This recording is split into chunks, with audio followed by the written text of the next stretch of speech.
Morning from London to wherever you are, and welcome to day one of our seminar series for the IMO's Maritime Week. These 3-day seminar series are hosted by the Indonesian Embassy in London and One Ocean Hub, University of Strathclyde, Glasgow, in celebration of the upcoming World Maritime Day, which this year will fall on the 24th of September. Welcome everyone, I think we could just begin our event as more participants are coming in and joining us. My name is Riando Sembiring. I'm the political counselor at the Indonesian Embassy, and I will be your moderator. For our event today, we'll be discussing the topic of sustainable shipping for a sustainable planet. And I would like to welcome our speakers today. We have 4 speakers. Director Antoni will be joining us shortly, I hope. But for those who are already here, welcome. The speakers will share with us their insights from different stakeholders on the importance of sustainable shipping. Let me encourage everyone who are here to introduce themselves at the chat room. It would be great if we could know who's present in the room so we could have a lively discussion later. And before we begin with our presentations, I would like to kindly invite Professor Elisa Morgira. She is the director of the One Ocean Hub to deliver the welcoming remarks. Professor, you have the floor. Thank you very much, Riando, and welcome to everybody. This is first of all to thank very much the Embassy of the Republic of Indonesia in London for their wonderful hospitality and this brilliant opportunity to make this event possible. It is very much a pleasure for us to work together to start the IMO Maritime Week with a seminar series that we have organized together with a view to bring, to highlight the importance of the voices of a variety of maritime stakeholders for the work of IMO at the international, national and local levels, and the importance of mainstreaming sustainable principles in the shipping industry. As many of you know, the IMO Maritime Week is about bringing together states, key players in the industry, academics, and local communities to raise awareness about the environmental challenges facing our oceans, the connection between stakeholders, sectors, and research in other areas of ocean affairs to support sustainable shipping at all levels. And so we very much welcome the opportunity to be in touch with the maritime community and also congratulate all the member states, civil society organizations, and IMO on the significant progress that has already been made in terms of shipping efficiency, safety and security of navigation, marine pollution prevention and control, and environmental protection over the years. Particular recent work is also noteworthy in terms of action on climate change and the mandatory requirements for ships to record and report their fuel consumption, which was adopted under the IMO in 2016, but also the efforts that have been made to address marine plastic, successfully adopting an action plan to address marine plastic litter in 2018, and establishing agreed actions to be completed in 2025, which relate to all ships, including fishing vessels. So there's a lot that has been achieved in the shipping sector, but of course, many challenges remain. And there's still a pressing need for mainstreaming further sustainability and address concerns in connection with the shipping industry potential to intensify air emissions, marine pollution, and environmental degradation. And as you know, the oceans knows no borders and no governance boundaries, even if our system, the international law of the sea, does separate maritime areas and marine areas for the purposes of regulation. But we need to look at the threats to ocean health in their interconnections and their interlinkages, and to understand how the expansion of shipping activities may contribute to some of the very complex multiple environmental problems that we and the ocean face today. The oil leak from a stranded ship in the waters of Mauritius in August 2020 is certainly a very clear call for action regarding how severe damage to the environment and to people whose economies and livelihoods depend on tourism and fisheries need to be addressed and be prevented. There's also challenges, environmental challenges related to the marine environment that may negatively impact on the shipping industry itself. And the efforts carried out by other actors in the sector and in other activities related to the ocean may also have impacts on the shipping industry. And the problem of plastic litter, for instance, provides a very good illustration of this. Including how, for instance, abandoned or lost fishing nets can become entangled in propellers and impede navigation. So it's clear that the shipping industry needs to work together with other stakeholders, states, intergovernmental organizations, fishers and local communities and academics to really address those sustainability issues to the benefit of all sectors involved. And for that, I think the series, the seminar series we're offering to this week is really about thinking more deeply about what are those interconnections within the ocean and the ocean life forms, within the multiple environmental challenges faced by the ocean, and the different sectors that conserve and make use of the oceans, and the different stakeholders and experts that need to work together so that we can all identify a new approach to address these challenges in a more integrated fashion across sectors and across scales. And this is very much the objective of the One Ocean Hub. This is an international collaboration of researchers across different countries in Africa, in the South Pacific, and in the Caribbean, where we're trying to understand what are the challenges and what may be the solutions from the local to the international level, and very much understanding how all sectors can benefit in their capacity to mainstream sustainability by listening to the voice of those whose livelihoods and cultures are more tightly interwoven with a healthy ocean. So without further ado, I'll just say once again that I'm very thankful for this opportunity to work together during IMO Maritime Week to provide an avenue for us to discuss the importance of mainstreaming sustainability in the shipping sector by thinking around the connections with different environmental challenges, sectors, and levels of governance, and share research insights and understand current practices so that we can all advance in our understanding of the needed solutions. So without further ado, I'll give the floor back to Mr. Riando and look forward to the conversation today. Thank you, Professor, for those remarks. I think that has set the stage for our discussion today. And before we begin, please allow me to explain the arrangements of our discussion. We plan to have 4 speakers today, and I would like to kindly request that each speaker tries to limit his or her presentation to around 10 minutes. I think that would leave us plenty of time for the question and answer session later. And also, I would like to again invite everyone, please introduce yourself at the chat room. Feel free. So for our first speaker, I would like to invite Mr. Suyono, who is representing the Indonesian National Ship Owners Association, the shipping industry. He will share his views from on how we can increase shipping sustainability. Pak Suyono, please, if you have a presentation to show, you will be given an access. Thank you very much for the opportunity that we can provide brief explanation and presentation regarding in the increasing shipping sustainability and a view from the industry.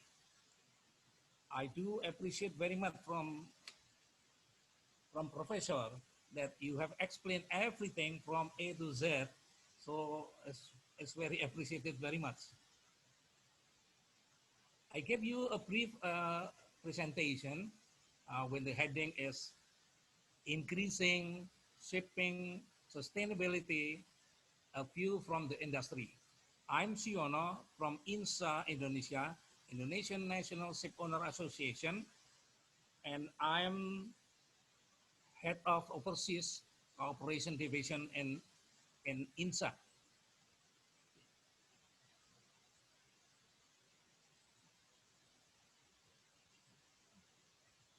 We have some outline, some topic to be discussed. Well, we start with the what you call the legal basis.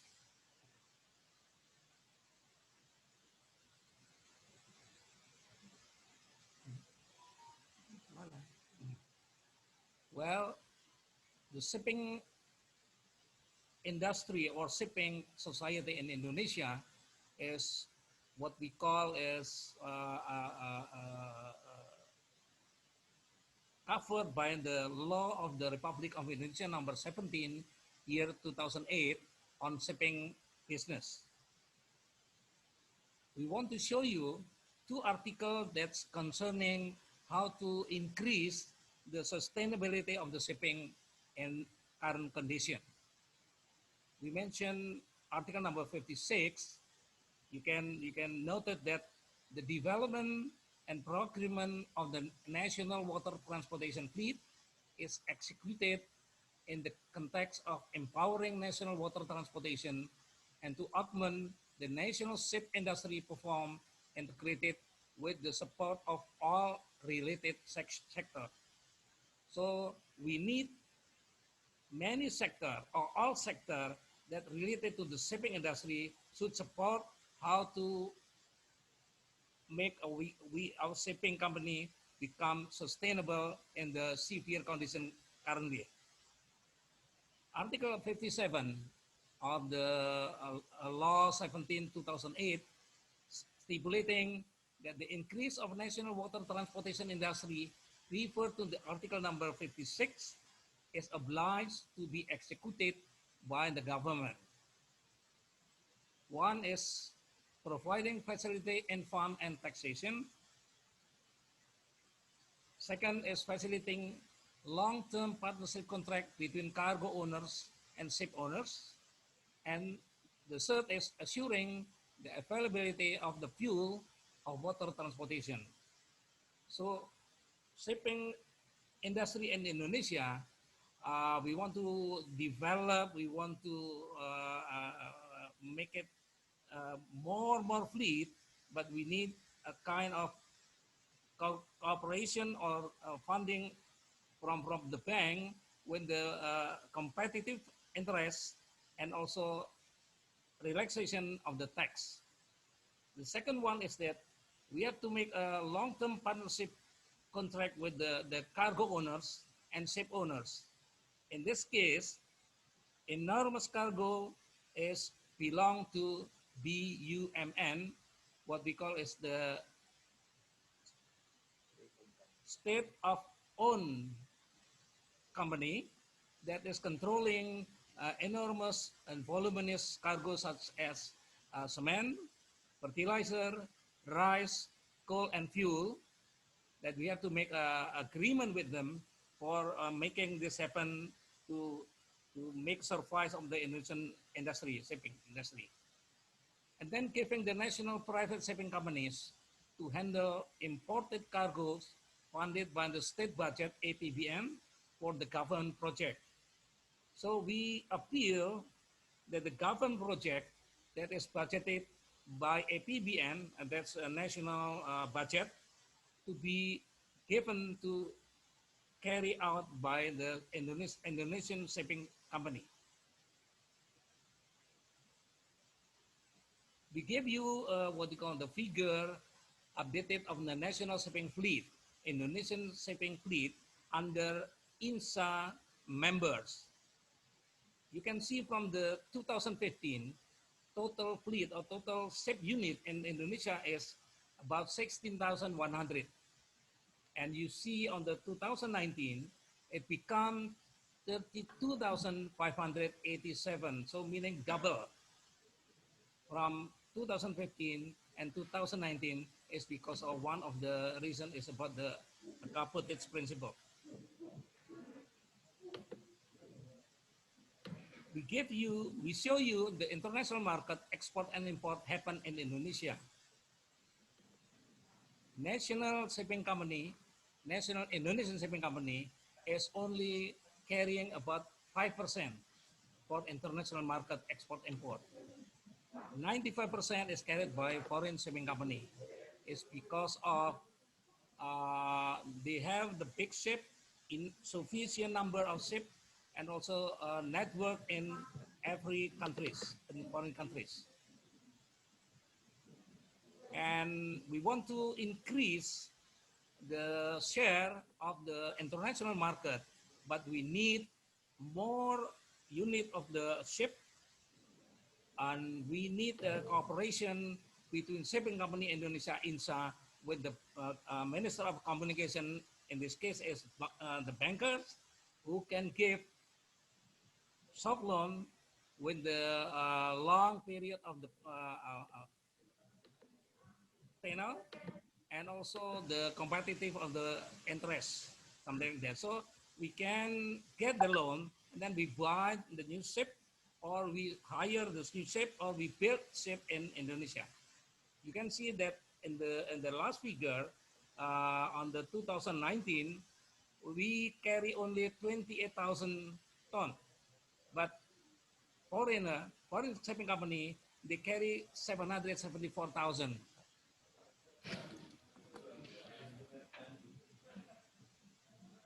This is, we want to show you that we apply cabotage principle in the state of chapter 5 on the article 8 of the law number 17, 2008.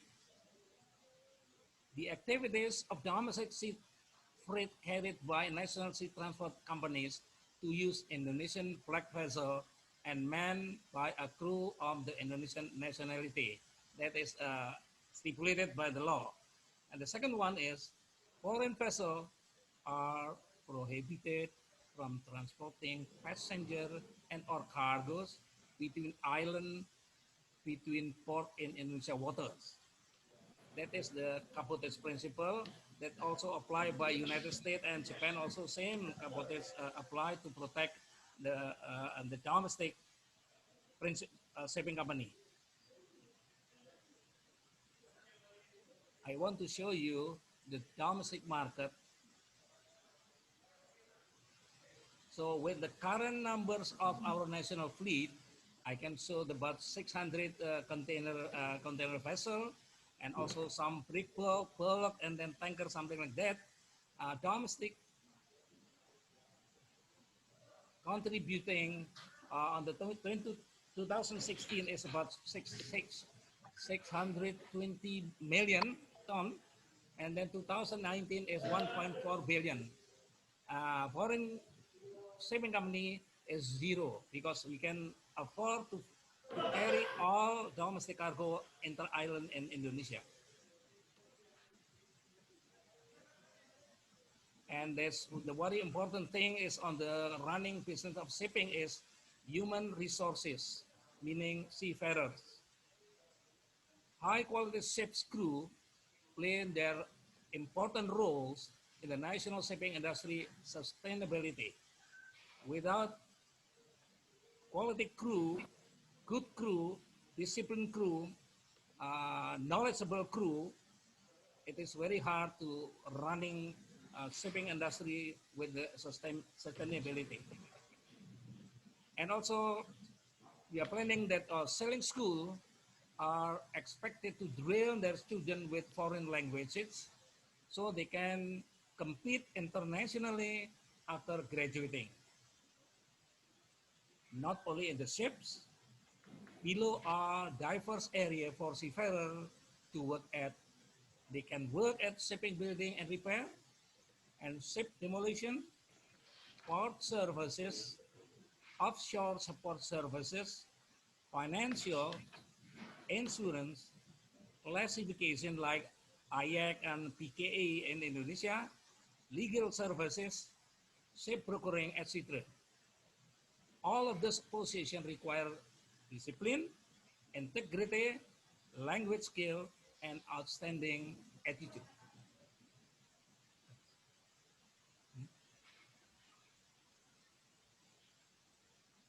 Besides shipping company, we need also shipyard for building the new ship or to repair our ship when there is some problem with the engine or something like that.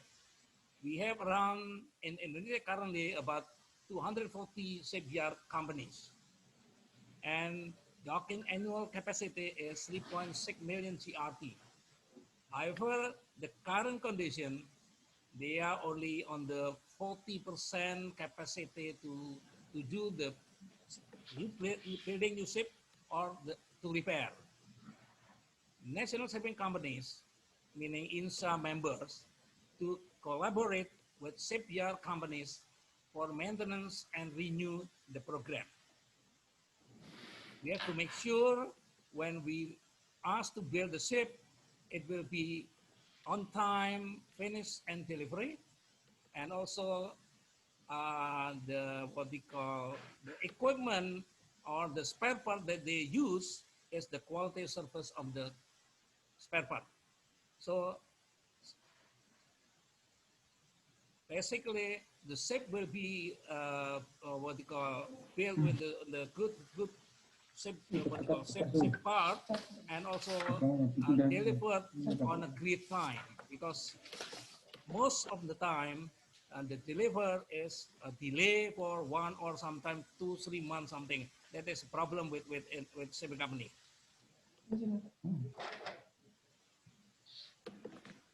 We also concerned about the national and international maritime regulation that is very good setup made by the IMO. This one because of why we consider the environmental contamination prevention that is closely related to world's climate change. Weather has become hot and hotter something.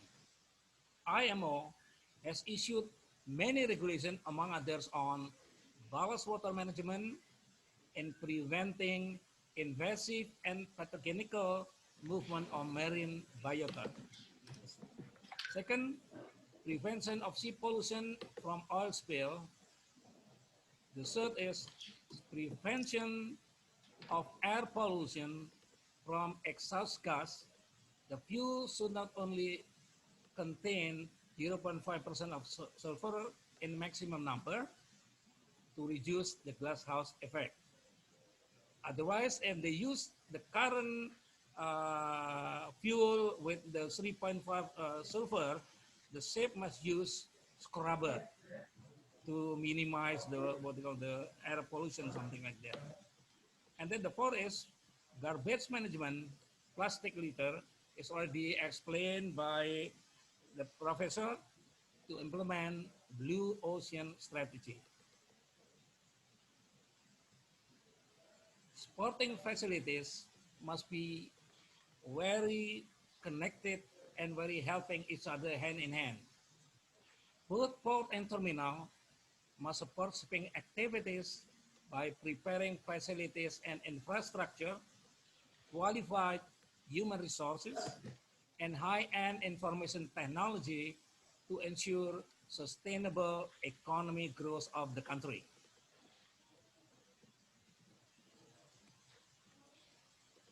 Thank you very much. That's all. Our presentation is very brief. I do hope that we can use it for question and answer what happened in Indonesian shipping company doing the business something. Thank you, Mr. Sembiring. Thank you, everybody. Very good presentation, something like that. Thank you so much.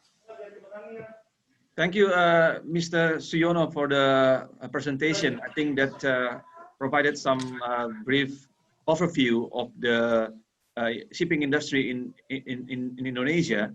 And later, I hope that we could have further discussions on, what the shipping industry could contribute to improving the sustainability of shipping. I would like to welcome and invite our next speaker, who is Dr. Captain Antoni Arif Priadi. He is the Director for Sea Traffic at the Indonesian Ministry of Transportation. Welcome, Pak Director. I understand that you had some technical difficulties, so we're very pleased to have you this morning or this afternoon Indonesian time. So without further ado, I would like to give you the floor to deliver your presentation. If you have some slides to show, you will be given an access to do so. The floor is yours, Pak. Yeah, thank you very much, Mr. Moderator, Mr. Sembiring. Very early morning. London, yeah. So early morning, I think, or before afternoon, yeah. It's Thank 11 you. a.m. here. Yeah, thank you very much. Thank you, Mr. Suyono.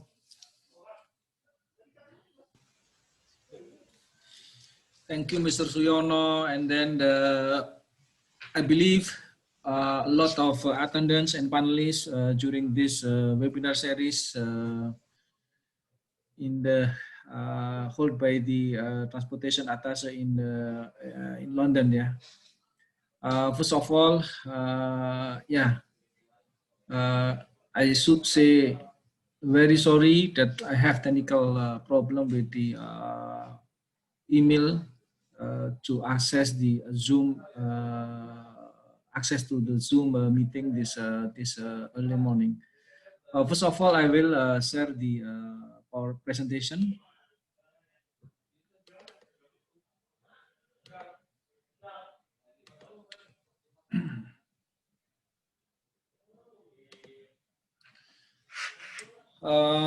The importance of sustainable shipping for Indonesia. Of course, this is everyone like to discuss sustainable, whatever, sustainable trading, sustainable aviation, and today that quite a challenging topic that we discuss about the sustainable shipping. The presentation is coverage three main issue. The first one is shipping, the second one is port, and then the one is fairway. As we realize, actually the shipping constitute of the three main things: the shipping itself, and then the port, and then the fairway. This one is three things that related each other, that the shipping what we have now actually is happened. First of all, regarding the shipping, the just what we get the reference regarding the what is the sustainable shipping. Actually, the sustainable shipping include the three main pillars: the environment, society, and the economy. So this one, environment, society, and economy. And then for us, sustainable shipping for Indonesia is one of the aspects in realizing one of the important vision expressed by our president in 2014, that actually we as the country, we as the nation, we as the Indonesia declare that we as the World Maritime Axis. And then the declaration of Indonesia as the World Maritime Axis was carried out through maritime-based economic development. So this one actually is the strategy to create prosperity for the people and nation of Indonesia through the maritime-based economic. Socio-economy, actually on the point number 3, with the presidential regulation Republic of Indonesia number 3 2050 concerning of the amendment to presidential decree number 43 of 2040, that the government works plan the construction of the sea highway, or we look like in the English we define as the sea toll. Actually, this is the highway, sea highway, whatever the name, but actually this is quite what we say quite important for us. But sometimes foreign people or foreign people, yeah, what is the sea toll? Actually, water is water, and then everywhere in the water is toll, highway, because there is no restriction and so on. So what is the main the sea-toll itself? Sea-toll is actually a logistic distribution system using large ships that connect ports on the main route, which while distribution to other islands using smaller ship compared to the fleet on the main route. Actually, our nation, which constitute of the 18,000 more islands, This is quite the biggest one, yeah, quite a biggest one. And then this is not continental, but this is archipelagic country. That is why some island, they have economic growth higher than the other island or the other part of the Indonesian country. That is why the sea toll actually is how to carry cargo from the main logistic area to the more remote area. This is what we call by the sea toll. And why we call the toll? Because normally ship is follow the trade, but sea toll actually is the concept policy of the ship promote the trade.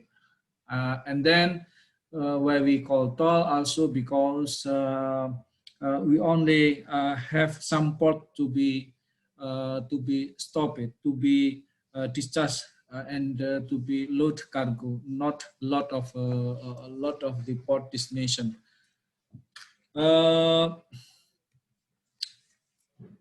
This is look like what we have the sea toll, yeah. And then of course we have 26 route in 2020, and then mainly from the main port in the Java Island, from Jakarta, Tanjung Priok or Tanjung Perak, Surabaya, to the east area of the Indonesia.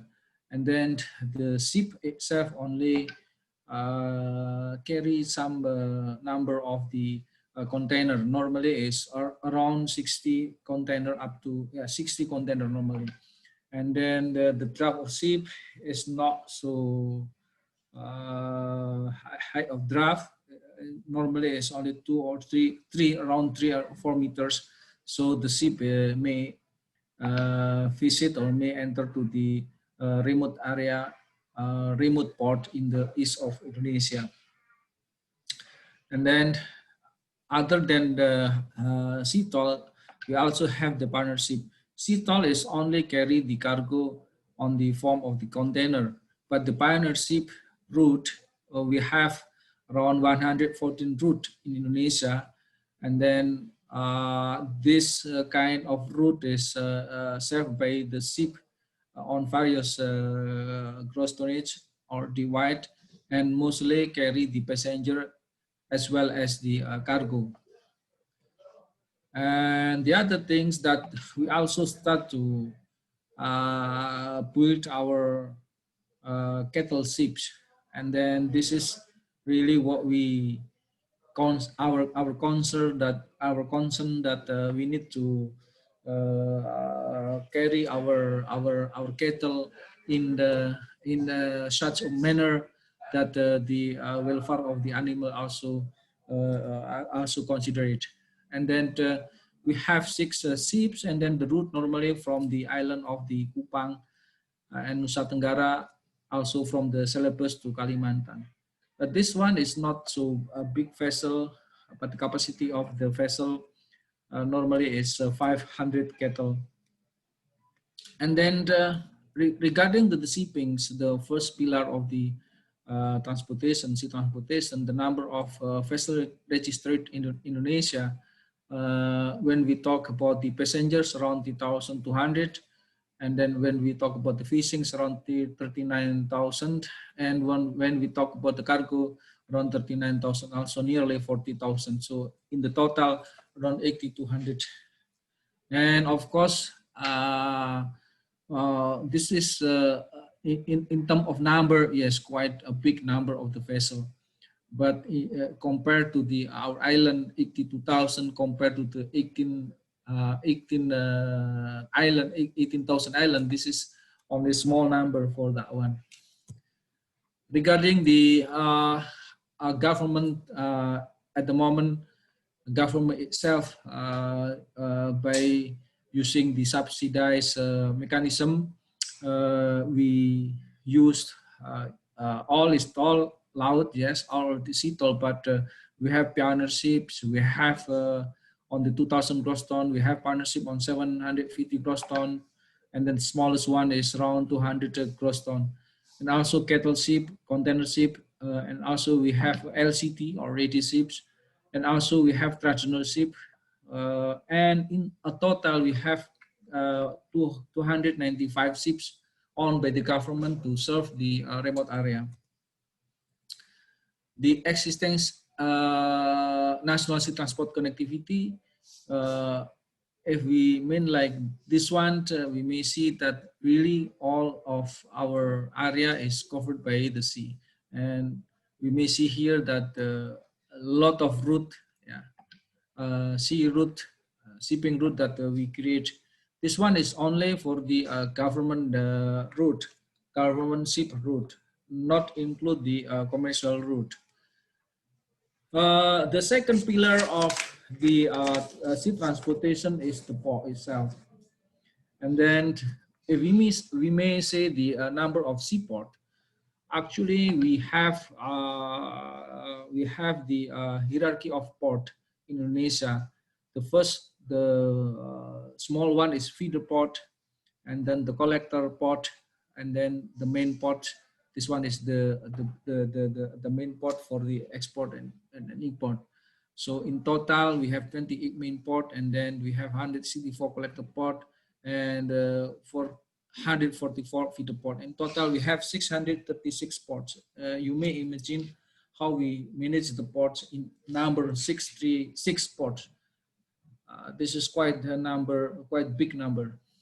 And then the EcoPort implementation to support Indonesian sustainable shipping based on the of course, Marport Indonesia. And then we have Indonesian law, shipping law, Shipping Act number 17, 2018. And then the latest one, regulation of the Minister of Transportation number 29 of 2014 concerning prevention of maritime pollution.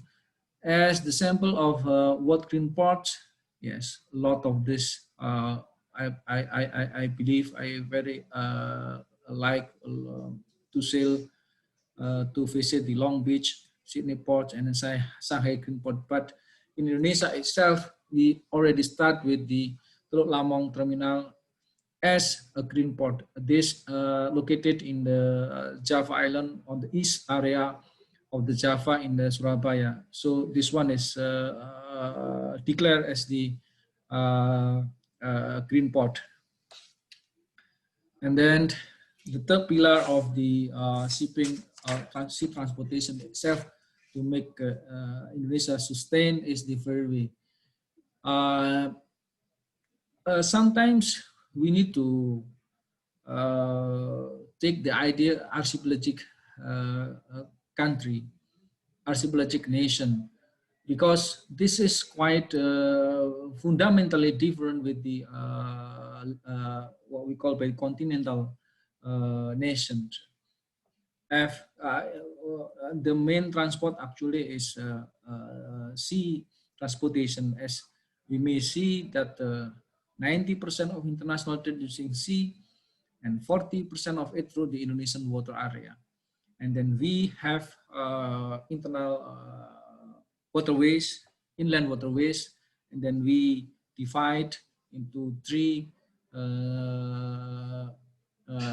inland waterways or sea lands on the west part of Indonesia through the Selat Sunda, Sunda Strait, and then on the mid of Indonesia through the Lombok Strait, and then on the east part. And if we may see here that actually Malacca Strait, yes, Malacca Strait is under three states: Malaysia, Indonesia, and Singapore.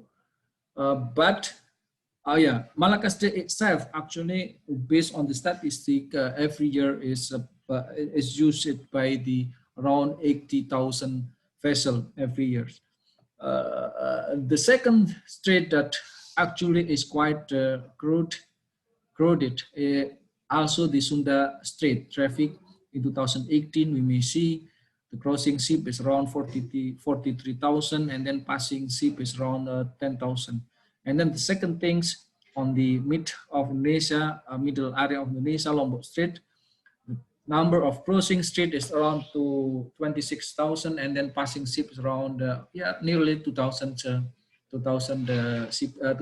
ships. And because of this, then the government through the IMO circular, we declare and then we implement the traffic suppression scheme in the Sunda Strait and then in the Lombok Strait, beginning on 1st July 2020. So this actually is to make the traffic in this area is better to avoid collision and then further to avoid the marine pollution. The three things that I explained, I hope that gave the overview of the attendee of our panelists that the sustainable means also the three pillar of the shipping itself, port, and the fairway. Thank you, moderator. Thank you. Time is yours. Thank you, Dr. Antoni, for the presentation.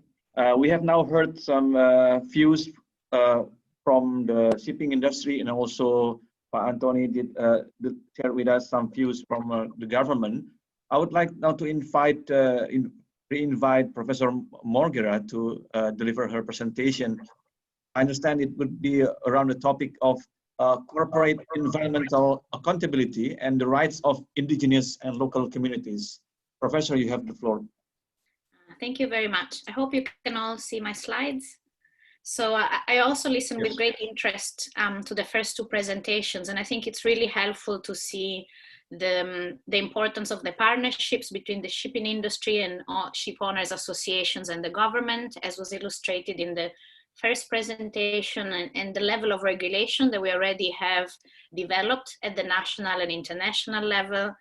And also the questions raised in the examples, I think the really interesting examples illustrated in the second presentation, and the approaches at the national level to address both economic, environmental, and society needs through a variety, I think, of different approaches around the shipping sector. So what my presentation will do is connect to those themes and show how international law, beyond what already IMO is doing, is placing maybe even further expectations, both on governments and the shipping industry in terms of sustainability. And this is part, as I was saying, of the role of the One Ocean Hub as a research endeavor, together with colleagues in Ghana, Namibia, South Africa, and Pacific Islands, to really look at all the interconnections across the challenges around the oceans and understanding the needs of the people that depend the most on the ocean and having a healthy ocean.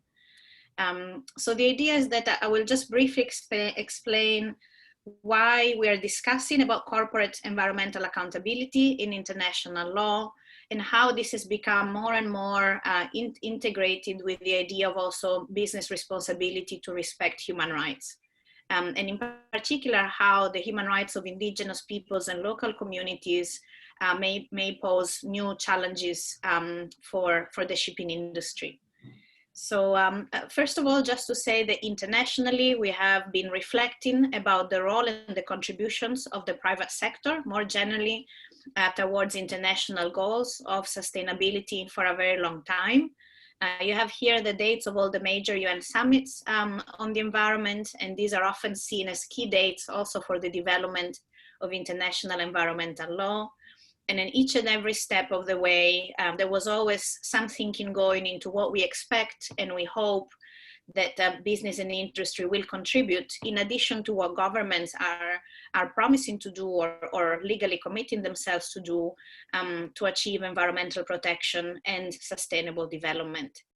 That doesn't mean that this question is a very, not all governments agree exactly about how international law is relevant for the private sector. And in fact, in international environmental law, it's very rare that we have rules that are directly applicable to the business sector. Usually the approach is that you place duties on governments to regulate and monitor and work together with the private sector to achieve international objectives. But it's also been clear from as early as from the 70s that we do expect business to play their own part, and sometimes to go above what different governments may be able to do in supporting efforts to achieve sustainable development. And both within the United Nations, but also the Organization for Economic Cooperation and Development, and within the World Bank Group, we've had a series of efforts to distill what are these international expectations around the role of business enterprises in relation to sustainable development, and particularly looking at certain areas of international law that, even if they are framed as obligations for states, can also provide benchmarks of conduct for the private sector. So I'm not going to go through the details of all of this, but there's a lot of commonality in terms of distilling what we expect, what international society expects private companies to keep in mind, in addition to what is required of them nationally in terms of protection of human rights, protection of the environment, as well as other matters such as fair labor, corruption, etc.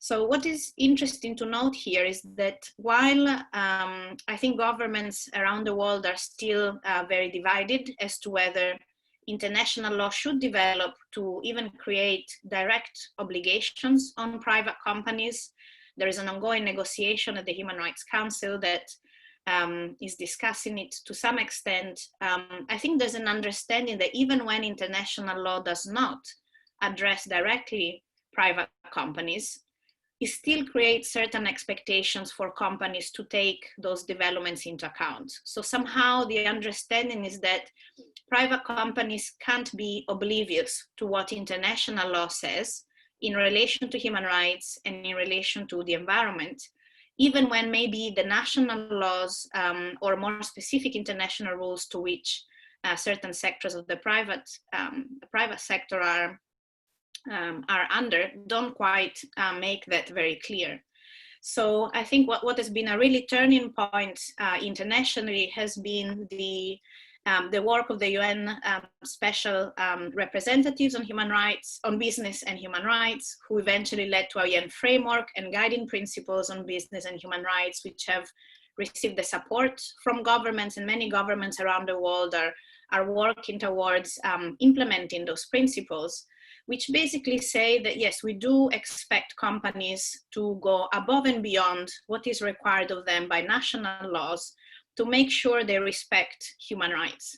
And that means that in doing their due diligence, which is a normal process that they do in assessing local conditions for their operations, they also take into account whether their operations may negatively affect human rights and lead to human rights abuses, and take action to prevent that from happening. So that's the no harm approach.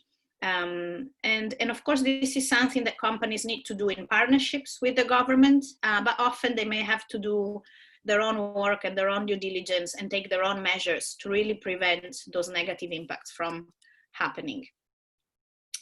Now, why is this relevant from an environmental perspective is that this conversation internationally around the responsibility of business enterprises has both concerned somehow the interface between human rights and the environment. A lot of environmental degradation that may be caused by business has implications for human rights of particular groups, but also of everybody who may be negatively impacted in their right to food and water or health. And so there is quite a tight connections between what are the international standards on corporate environmental accountability and those on business responsibility to respect human rights. And they kind of come together as guidance in carrying out this due diligence that business enterprises are expected to carry out.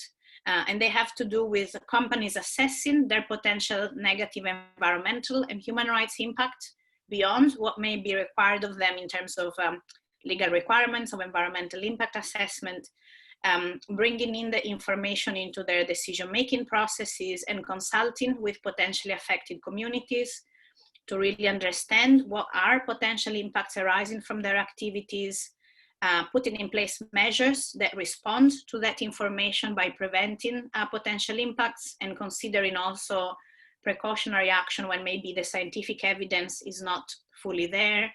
And a lot of emphasis on transparency, disclosing information, being in contact and open to discuss with relevant communities, and also providing at the company level grievance mechanisms if there are any concerns from the public or particular communities around how these other standards are taken into account within company decision making. And more, we have also substantive expectations around how due diligence needs to look into questions of climate change and biodiversity, efficient resource use, and particularly the human rights of indigenous peoples to natural resources and other local communities. This may sound very kind of abstract, but in fact, different international bodies and offices have provided more detailed guidance about what different business enterprises may need. For instance, this is just an example to show how in the realm of toxics, for instance, we have very specific guidance specifically for the private sector around how to be responsible companies to prevent human rights, negative impacts on human rights that may arise from poor environmental standards in a particular sector. And that both has to do with substantive approaches, but also the information that needs to be released to the public. Now, what is more interesting for our purposes is that, as I was saying, there's quite a lot of understanding around how different business enterprises need to respect the rights of indigenous peoples and other local communities. This is a very complicated area where often also governments struggle to find the right approach. And so this does create risks and challenges for the private sector. Fundamentally, it boils down to understanding where indigenous peoples and traditional communities may have traditionally owned or occupied or used certain areas and resources, which may have to do with like fishing grounds and shipping routes or marine resources, and then applying an environmental impact assessment that will also take into account socioeconomic and cultural issues that are intertwined with a healthy environment, including a healthy ocean for indigenous peoples and other communities, seeking the consent, the free, prior, informed consent of those communities before undertaking measures that may affect their lands and territories or resources, respecting their knowledge about those resources, and when an activity is authorized and meets the consent of those groups, sharing fairly and equitable benefits, which may be monetary or not, related to the use of those traditionally used areas. So this is something that comes really at the meeting point of international human rights law and international biodiversity law. And I think what's interesting for the purposes of this week is that most understanding of what this means for business has really focused on land-based activities, agriculture, forestry, mining. But there are, of course, implications for the marine sector and the shipping sector. And this is where I think the international communities may be lagging a bit behind in understanding and providing maybe more specific support and guidance to the shipping industry. And so I'm hoping that the discussion today, and particularly the presentation from my colleague, Dr. Kira Erwin, will give a sense of how, what are the potential interactions between indigenous people's rights and the shipping industry, and how together we can think around a way for governments and private companies to live up to these international obligations for governments and responsibilities for the private sector. So thank you very much. I'll stop here. Thank you, Professor, for the presentation. I think you have shared quite an interesting angle to our discussion, and I'm hoping that Dr. Erwin will be able to elaborate further on this particular topic. She will deliver a presentation on strengthening indigenous and local communities' voice in maritime sector. So Dr. Kira Erwin, she is a senior researcher at the Urban Future Center, Durban University of Technology, South Africa. So Doctor, without further ado, you have the floor. Thank you so much, Riando. And thank you to all my fellow panelists for some very interesting talks. I'm going to share my screen and see if I can bring some of the national and international perspectives that we've been hearing about and ask what do they mean for a very local context. Now today, I hope you'll forgive me, but I'm going to be using examples from my hometown, Durban, which is on, it's a coastal city, a rather large city, around about 5 million at the moment. And I'm going to use these examples to try and make the point that whilst we don't often think about what shipping might have to do with people's spiritual or ancestral beliefs, there is in fact, as Elisa was saying, there's an interplay here between these activities and how it affects people living on the coast, both in cities and also in smaller rural communities. So where I come from, the east of South Africa, a province called KwaZulu-Natal, most of the people have a Zulu ancestry, and the Zulu traditional belief system believes in ancestors. So ancestors are your intergenerational, the past people who very much influence your present. And in our history of apartheid, there have been numerous instances where people were physically removed from the coast inland to make spaces for ports, for harbors, and also for shore-based mining. So what does shipping have to do with this? And increasingly, we've been trying to ask this question in South Africa because people's understandings of ancestors in our particular province are deeply linked to the ocean. So old ancestors live underneath the sea, and these are very sacred spaces for people. And this is a part of our heritage that has not been explored when we are looking at, for example, marine spatial planning or ideas around new shipping routes, etc.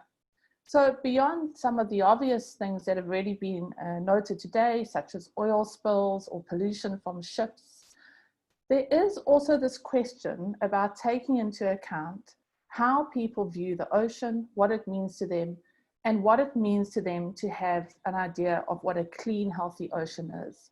This is beyond sort of health benefits or environmental benefits, but about people's spiritual understanding.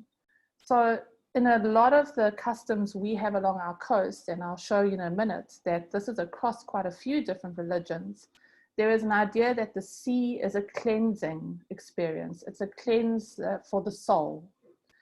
And increasingly, some of the people who use the sea in this way are starting to ask about what it means if our sea is polluted. So if the sea is no longer clean itself, how does this start to shape spiritual beliefs? For example, in the city of Durban, in the 1800s already, we had indentured laborers from India brought into the country to work and have a very large population now of people who can trace back their heritage to India. A lot of the people who came brought unique fishing skills and today still share those skills within our province. But there's also a lot of rituals involved in the ocean and again, saying prayers into the sea. I'm making this point particularly because not only is it important to think about how people make meaning of the ocean and what it means then for the primary way in which humans are transporting cargo around our planet through the seas, but also because actually it's almost impossible to separate economic and cultural meaning as if they're two different spheres and we can make policies which talk only to one of them. What we increasingly see is that particularly in sense of fishing, whilst it might be a livelihood, is also very much a sort of heritage and cultural practice.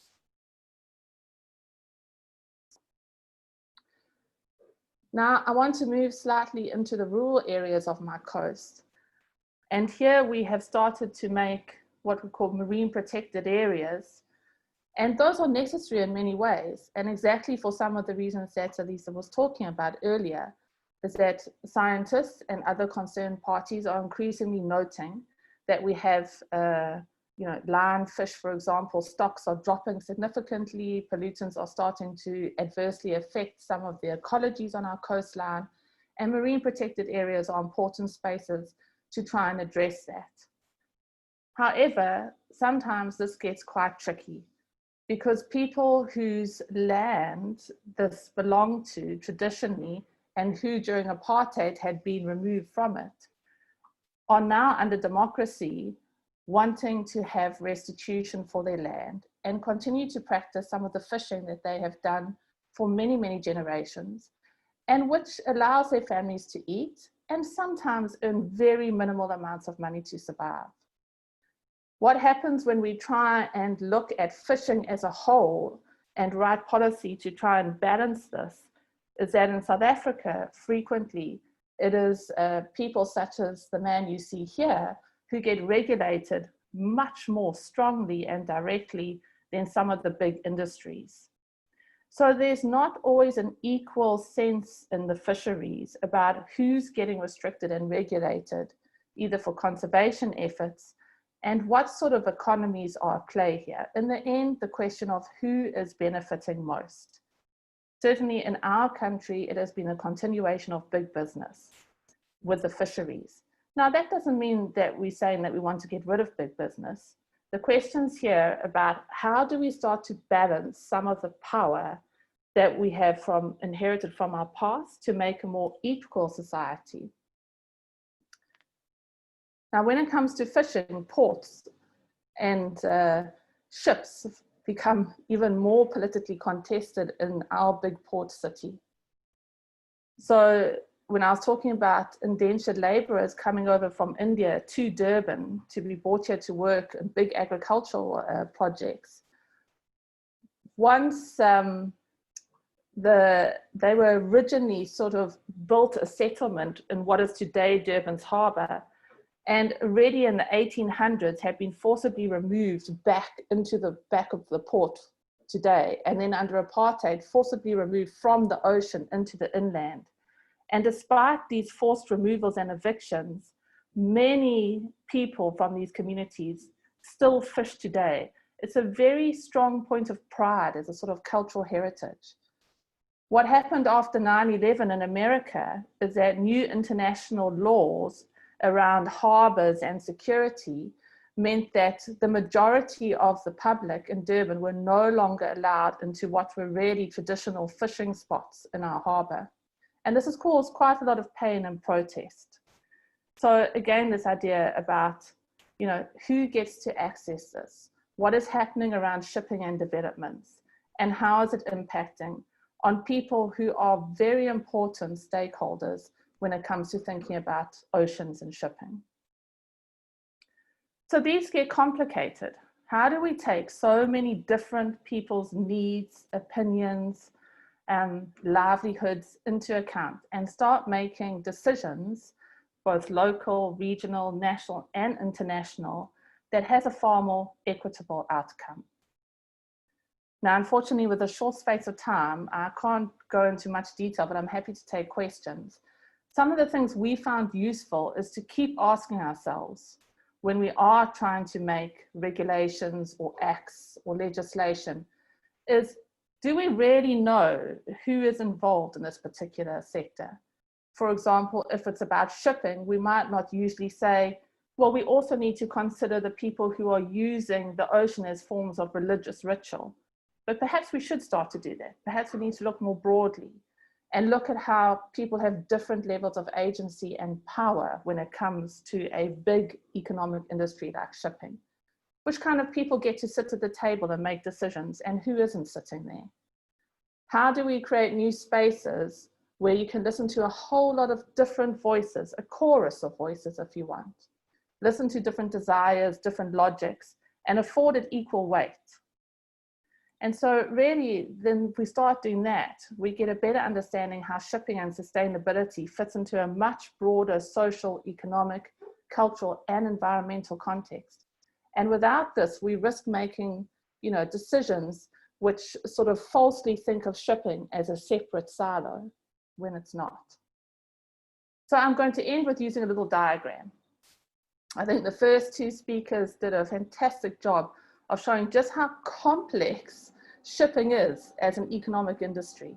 The types of decisions, the types of cargo, the tonnage, the finances behind this are very complicated and need incredibly smart human systems in order to move that amount of goods around the world. But what we can't do is think of shipping as only that. So, as we've seen from environmentalists, they are increasingly showing us that shipping does other things besides what it's designed to do. And those things often happen under the water and have impacts on other types of species, often not positive impacts.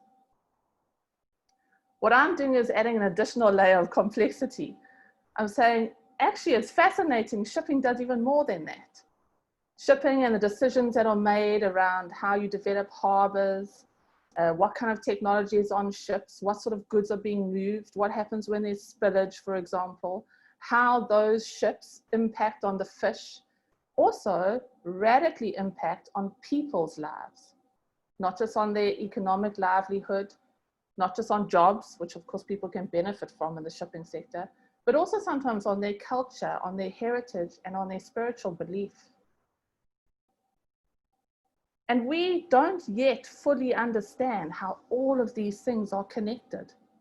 And I think it's important to sometimes sit back as humanity and say, yes, we don't know. And if we don't know, we should be cautious. Because if we act too fast or keep doing things without having a full extent of how things are interconnected, then we can act in ways that are harmful.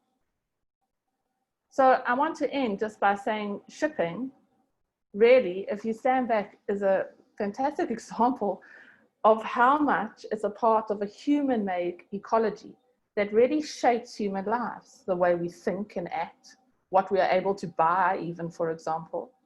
But it also shapes the lives of countless other species. And indeed, increasingly what we're seeing now is the well-being of the planet as the ocean is impacted by all this traffic. And since this is a human-driven and a human-centered activity, I really think we have a pressing responsibility to ourselves, to our fellow humans, and to the more than human to act in increasingly sustainable and ecologically just ways. Indeed, we have little choice if we are to believe in a better future. Thank you very much. Thank you, Doctor, for that very interesting presentation. We would now begin the question and answer session. I think we have around 20 minutes to do so. So we already have a list of questions. I will read them out for the benefits of our participants. Most of these questions are directed to Dr. Antoni and also some questions to Professor Elisa. So first question is that from Surya Usmansyah. This is related to the omnibus law draft, which is being discussed by the parliament, and how it will impact the shipping industry in Indonesia.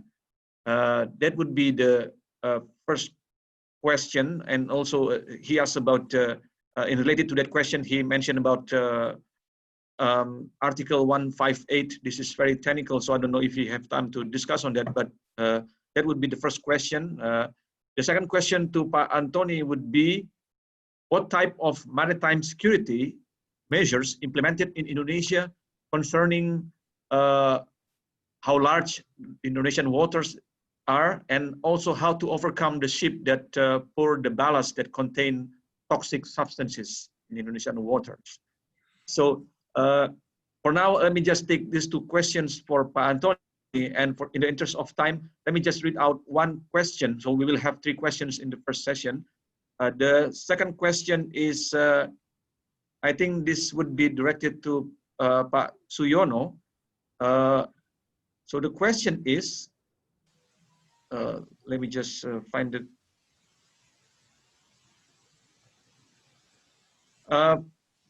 What are measures by big ships business that can be implemented that have affected indigenous people, and is there any scheme to help the indigenous people to keep them thriving in the industrial world, competing with the big capitals? This is a question from Ms. Indarjani. So we have 2 questions to Pak Antoni and 1 question to I don't know, maybe Dr. Kira or Professor Elisa, because they both talk about indigenous people. So please, Pak Antoni, the floor is yours. Yeah, thank you, Mr. Sembiring. Yeah, of course. Thank you also Professor Elisa Morgera and also Dr. Kira Erwin. So this is our first meeting, I believe. And yeah, actually I am the alumni of the Maritime University and also from University of Le Havre. So if you may, my background is actually on the maritime field. First of all, for the first question, that we need to really understand what is the omnibus law concept is. Omnibus law concept is quite simple things that actually we see all the Indonesian law, yeah, Indonesian law under the various of the ministry or various the government responsibility. It means that actually the omnibus law is to make the business as simple.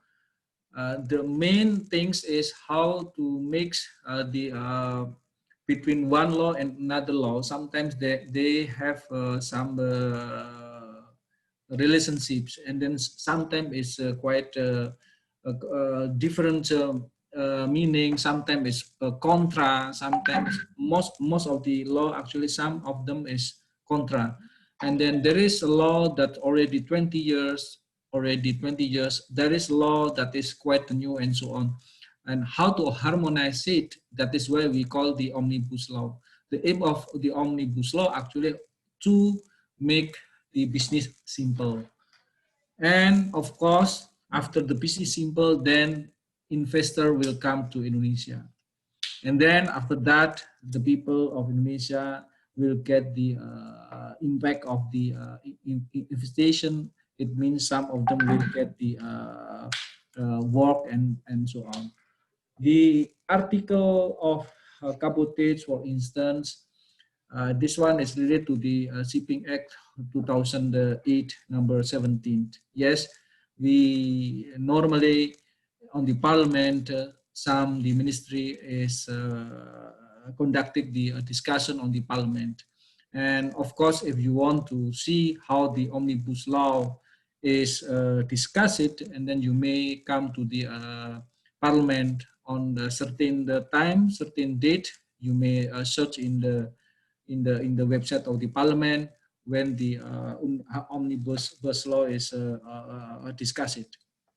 The second things regarding the Maritime Security Office, Maritime Security measures. This is actually quite difficult. If you may imagine that we have a lot of islands, and this is what we actually ask. Sometimes the developed country, they have idea how to use IT, how to reduce the use IT, for instance, and then implement the new technology, implement the new requirement on the ballast water, requirement on the sulfur 0.05 sulfur content on the field and so on. We are quite difficult when we have so large like number of the island.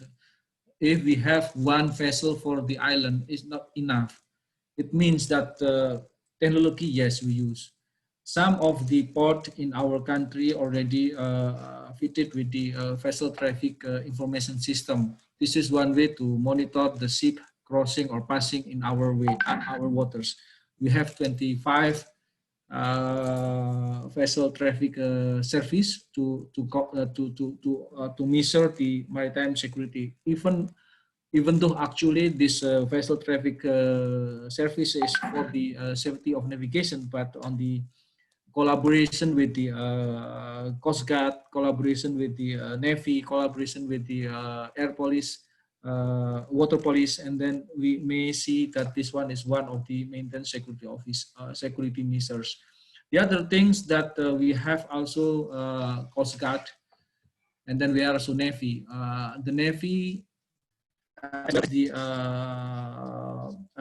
sovereignty measures, also the security measures.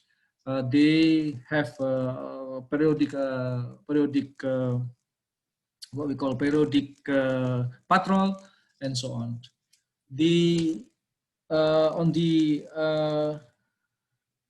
some port on the some point on the Indonesia that we also located with the traffic suppression scheme. We start already in the Selat Sunda Strait and the Lombok Strait. This is what we actually want to clarify the security. Of course, this is not enough. I believe if the Dr. Kira and Professor Elisa discuss about the sustainable for the food, and then I saw some fish resources and so on. Maybe we are already 50 or 100 years.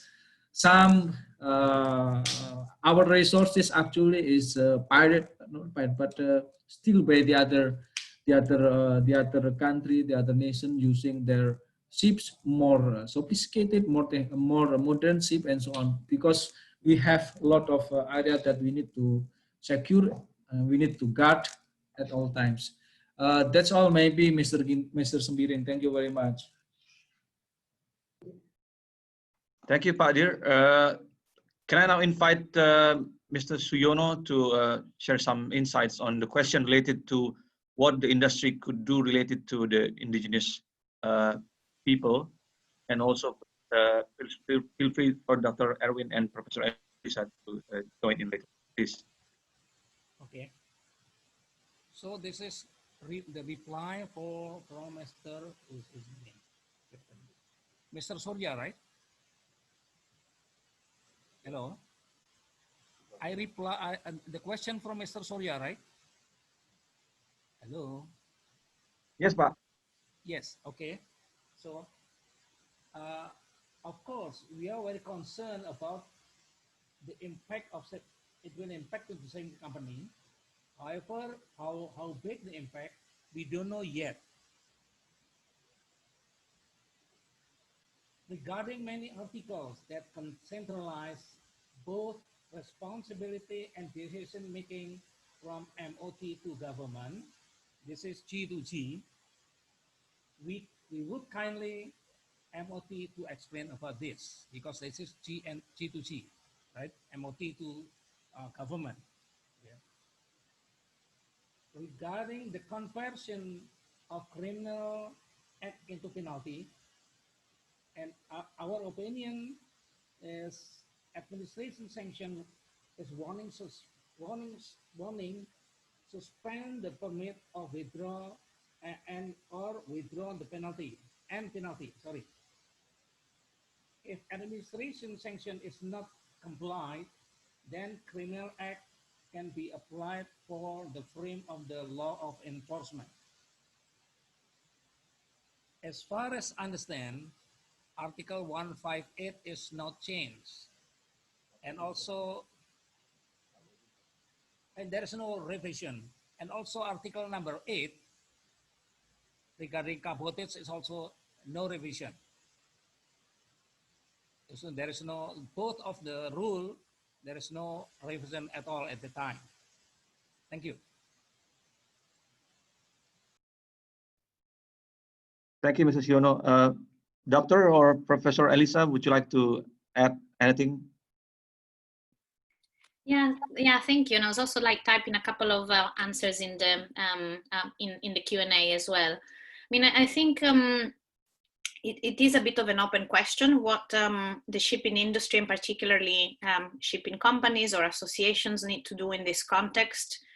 Partly, I think, as you know, as Kira was illustrating, our understanding of what may be the impacts of shipping on indigenous people's rights may need also to be expanded. There may be some more obvious situations, material negative impacts deriving from, say, major infrastructure or shipping routes design, for instance, but there may also be more let's say, less easily understood impacts, and understanding how things are connected in Indigenous people's lives and experiences, how the cultural is linked to the economic and social, is something that basically requires engagement with Indigenous peoples and other groups. It's not something that can be understood separately from them, even if governments and companies need to do their assessments and due diligence, but it really requires a dialogue to understand what the impacts may be and what the solutions may be. So in a way, it's a lot of it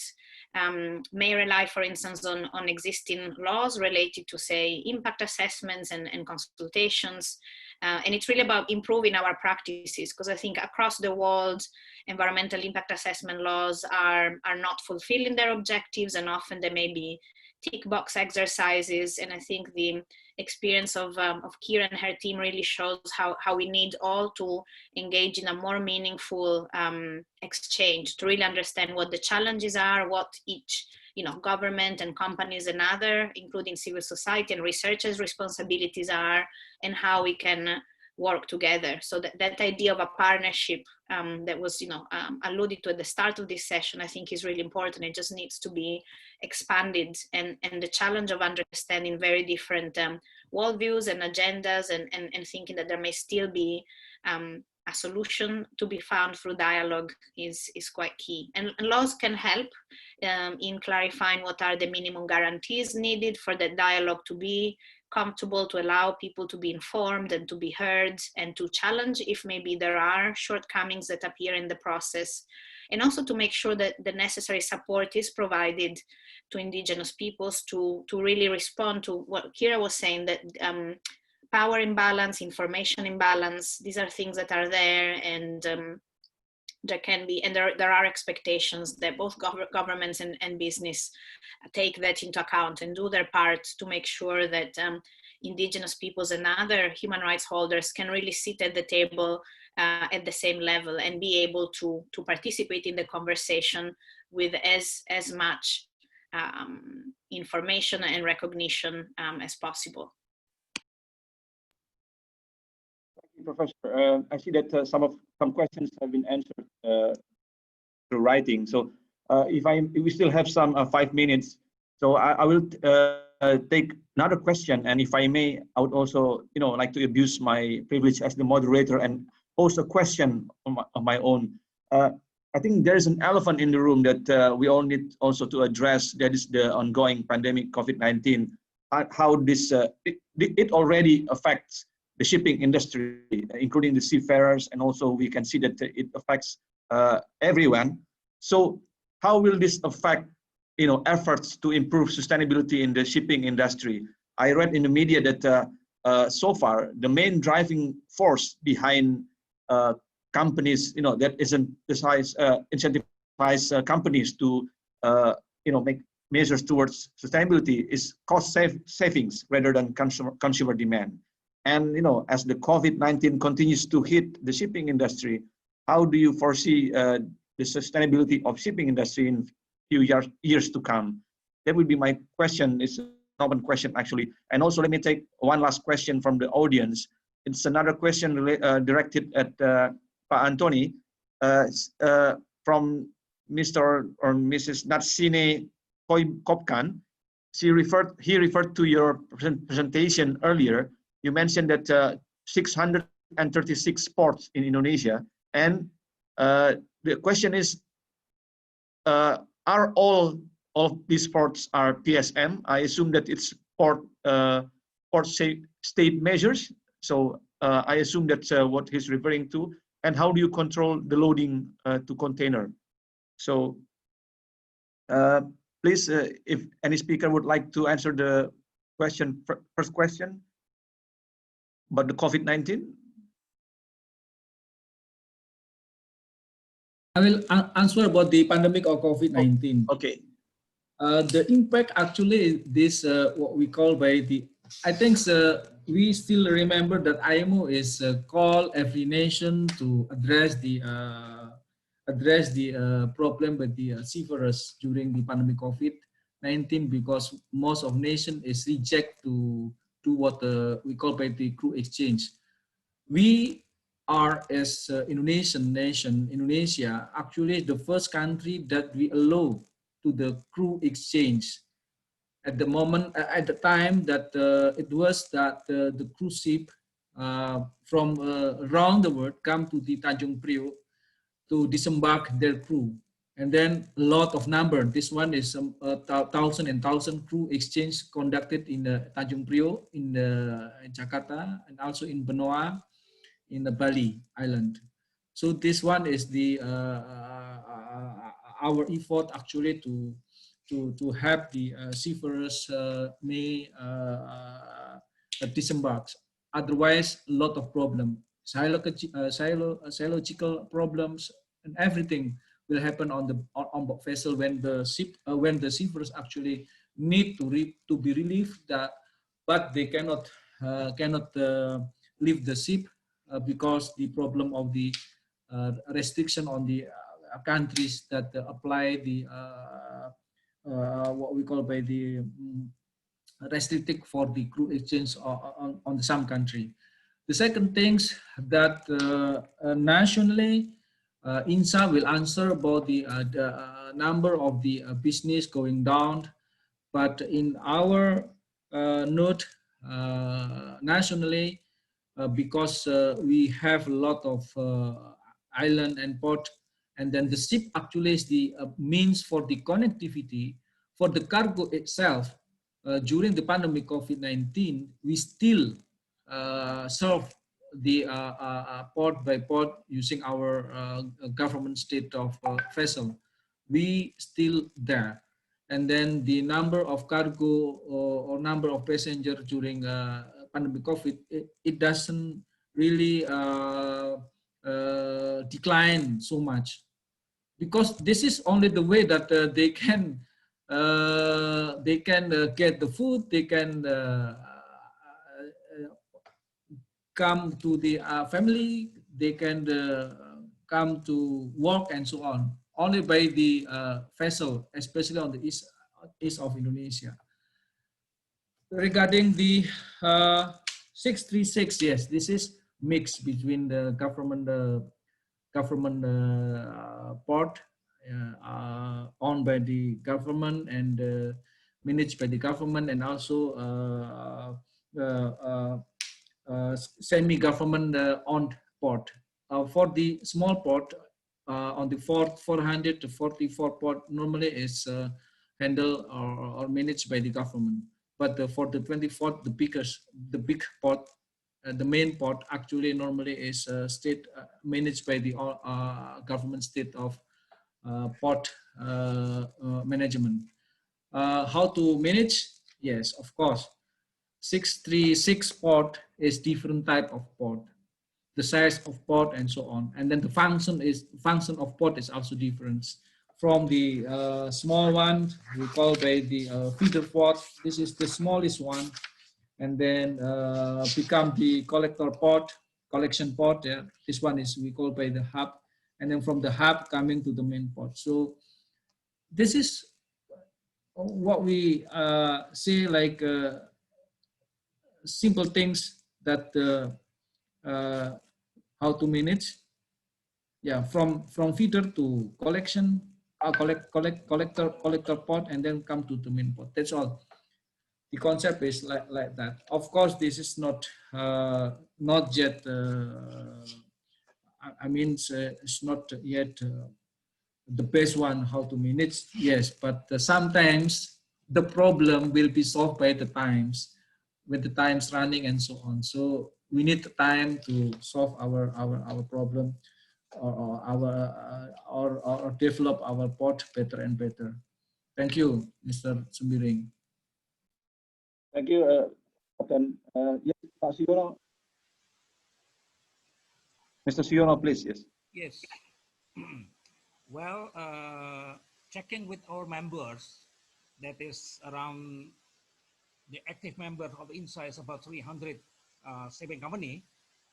They felt that they dropped the volume and the revenue as about 40 to 50% from during this pandemic, if we compare with the last year in the same period, 40 to 50%, something like that. And as to the what we call, and this principle is very important, the principle number 8 about the cooperatives. This is very important because state and also Japan is also doing the same, and this is related to the sovereignty of the Indonesian government. Indonesian. That's all from me at this moment. Okay, thank you, Pak Siono. Does any of the speakers would like to add some closing remarks, insights? Yeah, please. Okay. I need to